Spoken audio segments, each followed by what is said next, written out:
let me share with you a story. Greg Tomlin was diagnosed with acute myeloid leukemia in May 2017. He was determined to fight the cancer, and his family and friends rallied to support him. As he started his chemotherapy treatments, he wanted desperately to attend his high school graduation in person. The doctors were reluctant to let him do this because he was admitted exactly 30 days before graduation, and that was how long his treatment course needed to run. They didn't think he'd be strong enough to leave the hospital. Greg fought to build his immune system to a point where the doctors allowed him to attend, though still reluctantly. Greg graduated with his class in person in June 2017. He successfully received a bone marrow transplant from his sister Ariana in October 2017. In January 2018, the cancer was declared to be in remission. The celebration his mother, Sherice Tomlin, had for Greg's healing knew no bounds. He continued doing the things he loved, like drawing and spending time with his family and friends. On November 1, 2019, Greg drove himself to a regular follow-up appointment, only to be told, unfortunately, that the cancer had returned. As he had done when he received his original diagnosis, Greg determined that he was going to fight the disease with everything he had. He started chemotherapy right away, and in late December 2019, doctors indicated that there were no longer any cancer indicators in his blood. Please welcome Greg's mom with me here now, Sherice Tomlin. Sherice, welcome. Thank you for coming. I'll give you a COVID-19 hug here. God bless you. Thank you. Please take a seat. Thank you. Sherice, thank you for coming, and thank you for your willingness to be here to share your story. Absolutely. While your son was hospitalized, you had an exchange with him. I'm sure you had many exchanges with him, but I found one in Facebook that you posted there. Apparently, you had had a conversation with him, and maybe you sensed that he wasn't feeling all the best at that moment, and you wrote in the message, "You're doing such a good job. So proud of you. Don't be discouraged. God's hands are all over you." Mm-hmm. He wrote back to you, "Okay." Then he wrote a longer text. Yeah. And here's what he said. "Although the news was kind of upsetting, I'm not mad because I know that there is victory at the end of all this. Mm-hmm. I know God is going to heal me. I was never upset or mad about having cancer because I know I'm going to be okay. I'm surrounded by a great team of doctors who won't give up until they get this leukemia out of my system. I was just kind of upset at the moment because I was looking forward to going home, but I'm going to be okay. I never gave up before, I won't now."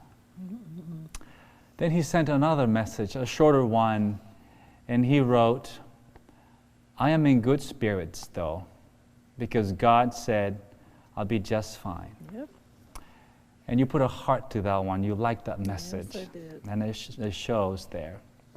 Then you wrote back to him, "I know, baby, you're going to be fine, and God is going to heal you indeed. We're blessed to have such an awesome team of doctors who care about your life and have been assigned to take care of you. We're praising God in advance for what He's..." And then the message was cut off. Yeah. But I imagine what you said was, what He's about to do. Praising God in advance for what He's about to do. Mm-hmm. God is going to heal you. That's it.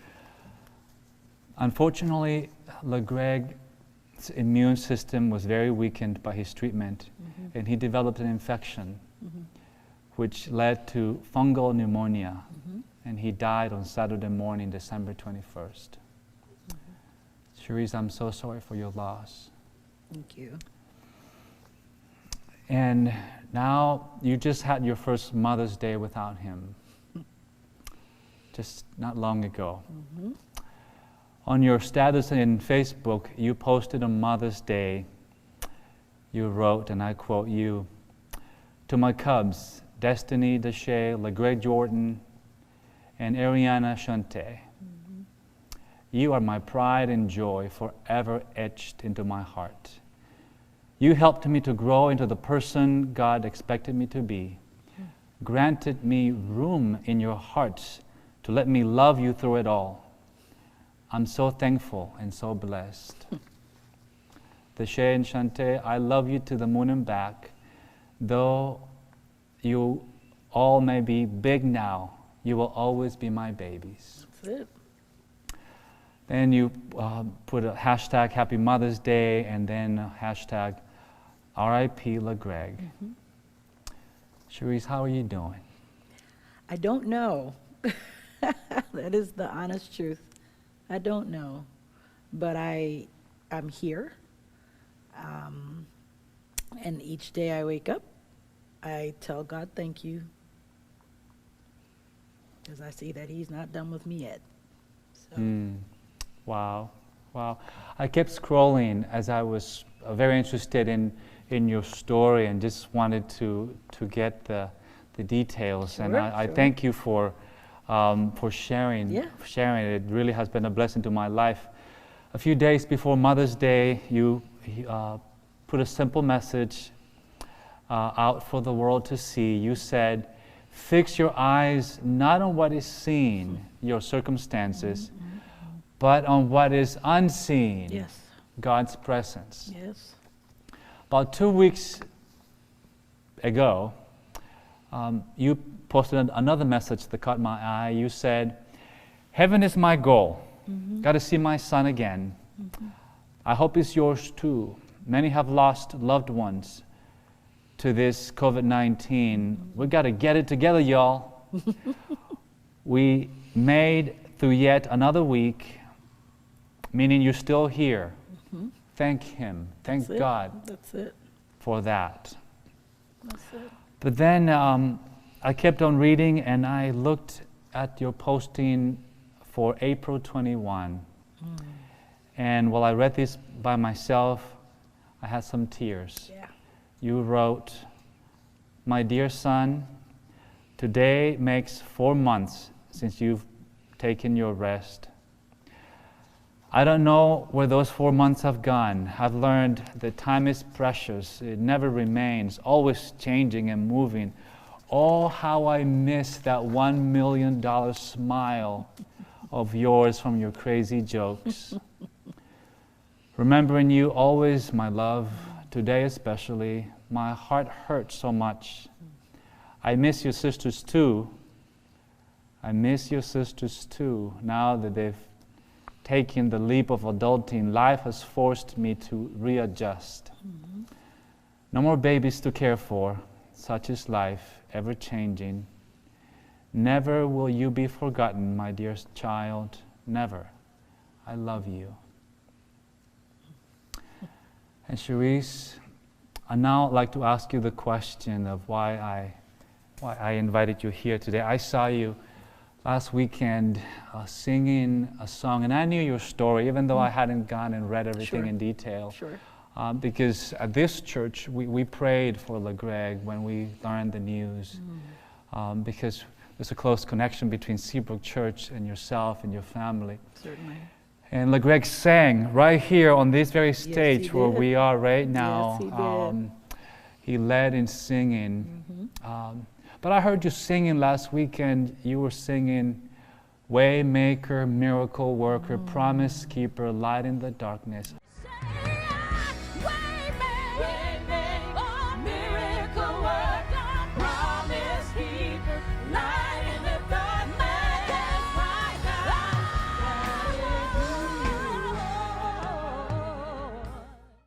How do you keep on singing that song? Whew. Singing to the Lord is my place of safety. It's a safe place so that I can connect with God and express myself. I gain strength from the words.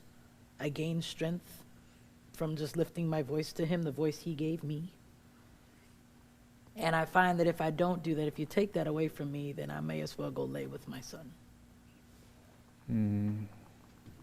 that is how I keep going. Finding ways to praise. Many a time I have shared on many occasions in leading in praise and worship, and I've always said, you've got to praise your way through. You have to find a way. I'm exercising that to the utmost. So instead of me just quitting and giving up on life, I know that there is no hope lost. So I have another chance to see my child. So I know many have lost others. And that's why I shared what I shared on my Facebook statuses.